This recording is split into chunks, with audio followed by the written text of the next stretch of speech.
Welcome to part 3 of 4 of my situation analysis assignment. This is a Porter's 5 forces analysis prepared for Sexton's Music in Games. This is a screencast by yours truly, Christian Witt, for my ENT 610 Entrepreneurial Creation class at Western Carolina University.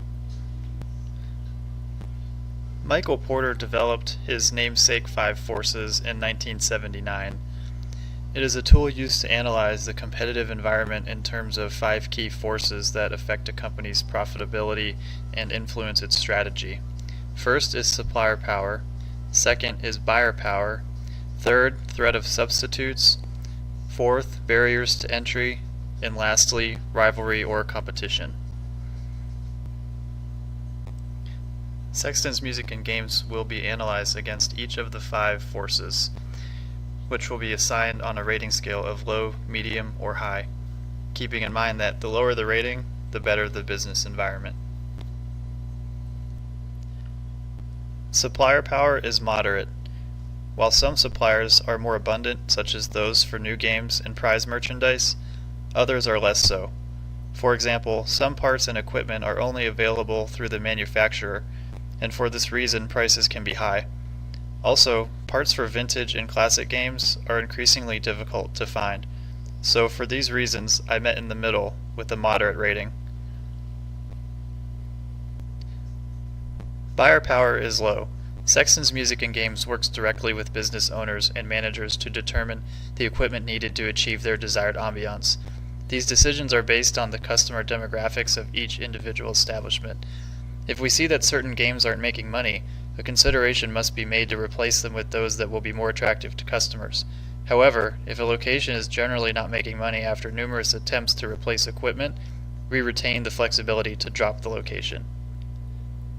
Threat of substitutes is moderate. Because we operate within existing establishments such as bars and restaurants, customers can easily choose a different place to eat or drink at no cost to them. But customers who are looking for an experience are gaining exceptional value as they are provided with an opportunity to engage in entertainment not necessarily available at other places that don't use our services. Barriers to entry, which is actually the threat of new competition, is low. Gaming and amusement operating is more or less a niche industry. Also, a good amount of capital is needed in order to effectively provide clients with what they want in terms of equipment. Business ties in your service area are essential, so it would be really difficult for a stealth player to swoop in and take over a bunch of locations. Lastly, we recently bought out National Amusements, one of our previous competitors. Existing rivalry is moderate. As I just mentioned, we recently bought out National Amusements, a previous competitor. Our other rivals, Coal Vending and Amusements Unlimited, are smaller and much less robust than we are. They also don't operate in upstate South Carolina, and their operations in Asheville proper are minimal. Vemco Amusements is a larger company that does operate in upstate South Carolina, but not in Asheville. Thank you for checking out my Porter's 5 Forces screencast. Cheers!